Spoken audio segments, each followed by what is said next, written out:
தமிழகத்தில் தேர்தலுக்கு பிந்தைய கருத்து கணிப்பில் திமுக மீண்டும் ஆட்சியை பிடிக்கும் என தெரிவிக்கப்பட்டுள்ளது. தமிழக சட்டப்பேரவை தேர்தல் கடந்த 23ஆம் தேதி நடைபெற்றது.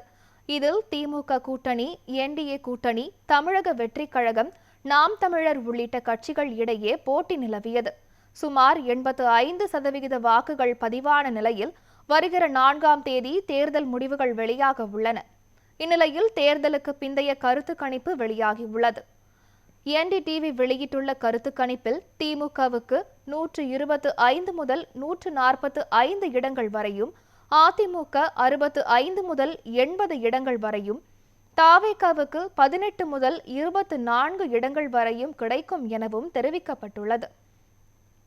ரிபப்ளிக் டிவி வெளியிட்டுள்ள கருத்து கணிப்பில் திமுகவுக்கு 124 முதல் 145 இடங்கள் வரையும், அதிமுகவுக்கு 65 முதல் 85 இடங்கள் வரையும், தவேகாவுக்கு 16 முதல் 26 இடங்கள் வரையும் கிடைக்கும் என தெரிவிக்கப்பட்டுள்ளது.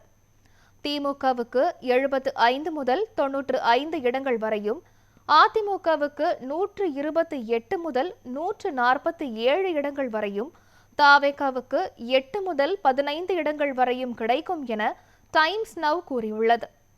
CNN வெளியிட்டுள்ள கருத்து கணிப்பில் திமுகவுக்கு 128 இடங்கள் வரையும், அதிமுகவுக்கு 84 இடங்கள் வரையும், தவேகாவுக்கு 19 இடங்கள் வரையும் கிடைக்கும் என தெரிவிக்கப்பட்டுள்ளது.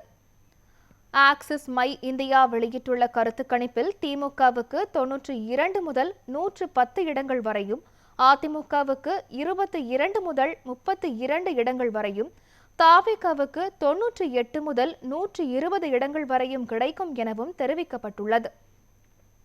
பெரும்பான்மையான கருத்து கணிப்புகளில் திமுக கூட்டணி வெற்றி பெறும் எனவும் தெரிவிக்கப்பட்டுள்ளது.